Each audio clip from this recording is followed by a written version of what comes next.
Well, judging by the view count, not many of you dug my most recent video about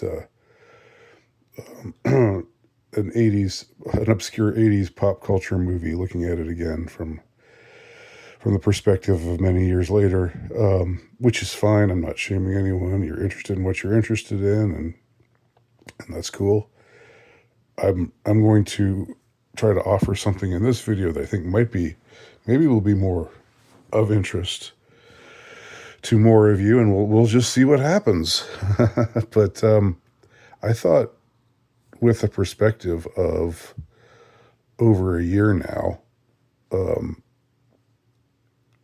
a year and several months, a year and let's see, what 4 months after the first attempted assassination of Donald Trump in Butler, Pennsylvania, the more serious one, the one where shots were actually fired. There was another one that happened a few weeks later, a second assassination attempt on the campaign trail, which I remarked at the time was pretty unprecedented. Um, other than Bobby Kennedy in 1968, I don't recall, an aspiring president being assassinated or there being an attempt on his assassination. Well, actually, since what is it, 72, with George Wallace. Was that 72 or 76? I can't seem to remember. That was a failed attempt. It wounded him and put him in a wheelchair, but didn't kill him.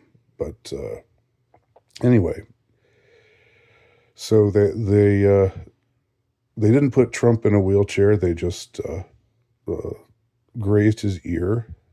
And my take on that event is still the same as it was back then. I still think what my hunch is concerning that event is that it was an attempt by the just to put it in the most simplistic terms, it was an attempt by the deep state, using the deep state shorthand here, to take him out, to remove the problem, to remove this troublesome candidate.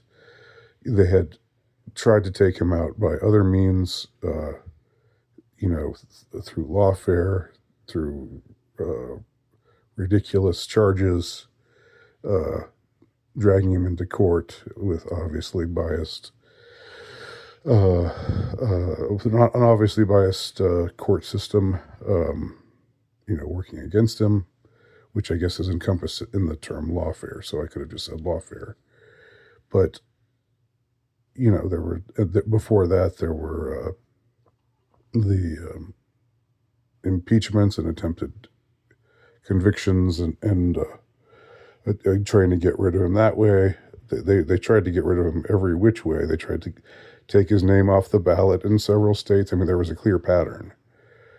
And then it just escalated to what happened in July of 2024, when they actually shot at him and tried to kill him.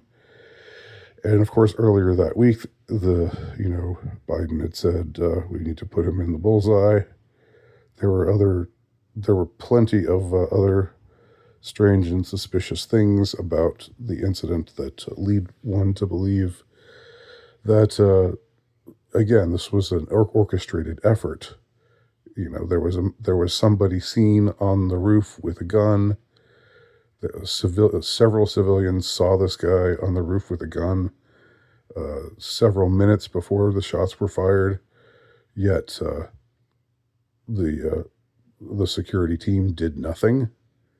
They didn't have anybody on that roof, or which they said was sloped, but it wasn't. I could go on and on. And I think I did talk more about it back when it was current, and I think I wrote an article about it on my Substack page as well, or a couple of articles about all the anomalies, all the things that didn't seem to sit right. So then after that, there was the strange the strange guy Brendan Ruth, Ruth, who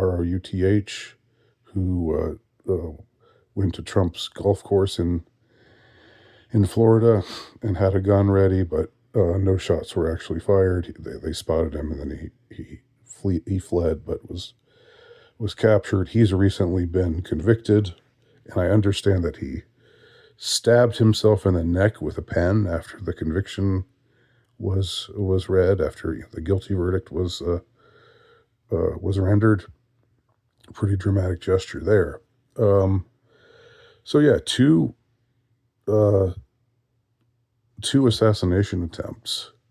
And what I'm thinking is, I don't know whether the second attempt might have just been some guy on his own, even though I have suspicions about it, considering his Brendan Routh's connection to the Ukrainian project. I could certainly see how he was perhaps part of a larger, for lack of a better word, conspiracy. Because the Ukraine thing is obviously something that they obviously felt a certain way about keeping Trump out of office because they feared that he would withdraw their funds for their ongoing war against Russia, since Russia's invasion in early 2022. So anyhow, what happened? Here's the question: what happened after these attempted shootings? Because I was my sense was, all right, they're never gonna let him be president again. They'll find some way to not allow it to happen. That was my thought, but that apparently, well, not just apparently, that didn't come to pass, because he was elected and became the president again in January of 2025. So what changed? And here is just a theory that it's a hypothesis. It's just me spitballing, really. But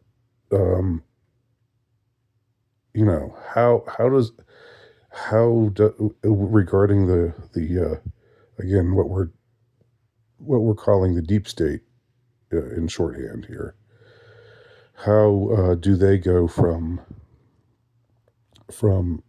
absolutely not, no way, let's throw up every roadblock we can, let's try to get him thrown in jail, let's try to get him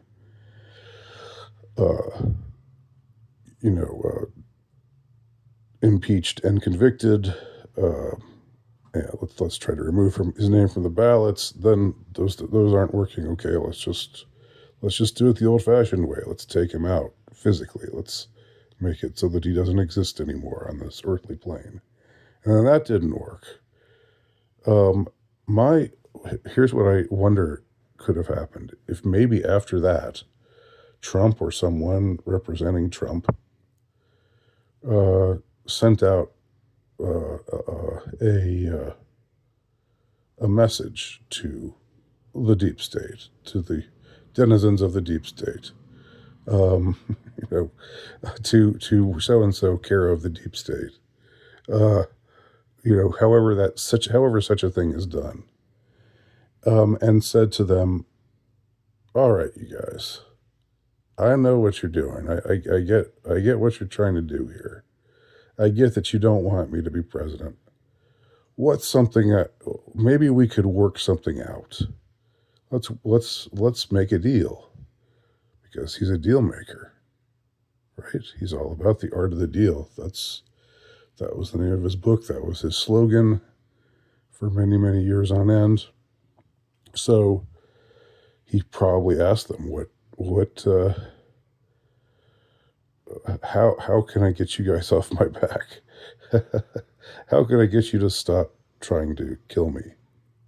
Um, that seems like like a strange thing to say to your sworn enemies, right? But if you're a realist, like if somebody tries to kill me, I'm not going to be in any mood to want to negotiate after that. But if you're a realist and if you're somebody who's working within the confines of realpolitik, then you're going to have to reckon with the powers that be and make a certain kind of peace with the fact that they're as powerful as they are, and that that if you don't strike some kind of deal with them, then they're if they really want to take you out, they're going to take you out. They're going to find a way to do it. They'll keep at it one way or another. And even after he gets elected, Comey, with his 86-47 message, they're still at it. But he must have, because they let him run for president and win, because they allowed his victory to happen in 2024. There must have been something that he was willing to do. There must have been some deal that was struck. This is my speculation.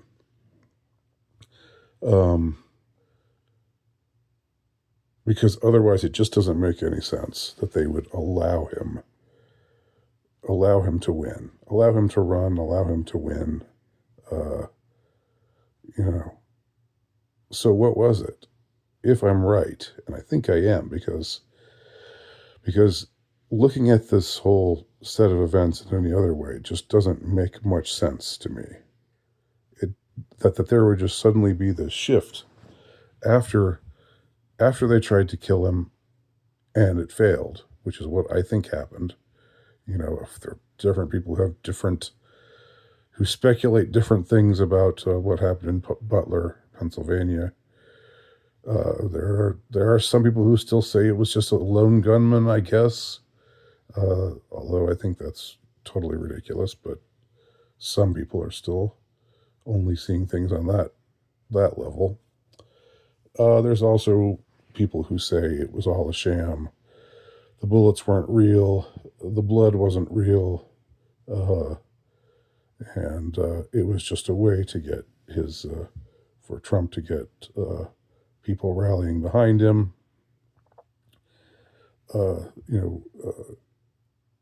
Seeing him actually literally dodge bullets, made a lot of people take note.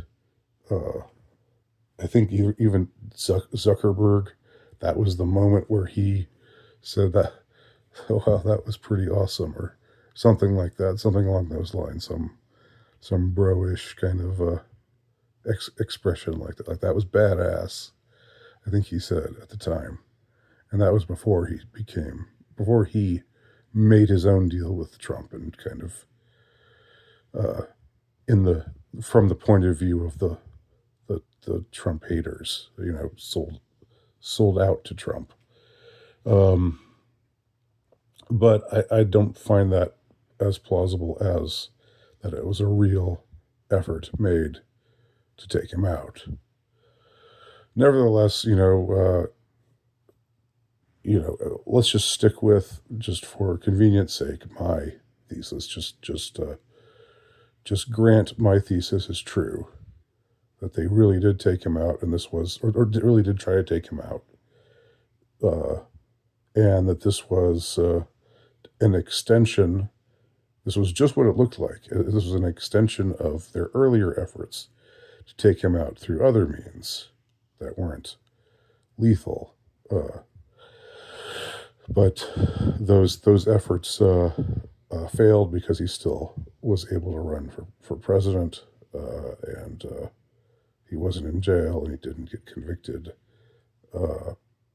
And so now they had to shoot him, but then they had their sniper set up there. They had their MK Ultra victim, or whoever, whatever the case may be, with the shooter or shooters, I guess. Whatever the case may have been, they had, or maybe the shooter, the so-called shooter, was just a patsy. I don't know. But anyway, you how do you go from that? How do you go from relentless hostility against him and determination to prevent him from becoming president again to allowing him to become president again? He must have turned to them and said, all right, let's make a deal. What can I do to make you all stop trying to take me out? Because I know if I don't do that, if I don't try to make a deal with y'all again, there's no way I can win. So what do you want? What can I give you that would change your mind? And apparently they were able to grant something. The deep state that was so implacably against Donald Trump becoming president again was able to work out some kind of arrangement. So what was it? Was it that he would not turn his back on Ukraine? Was it that he would, give Netanyahu a blank check to do whatever in Gaza? I know that's what everybody out there is going to be leaning towards as the explanation, right? You guys are so predictable. Or was it something else? What do y'all think? What was the deal that was reached? Let me know.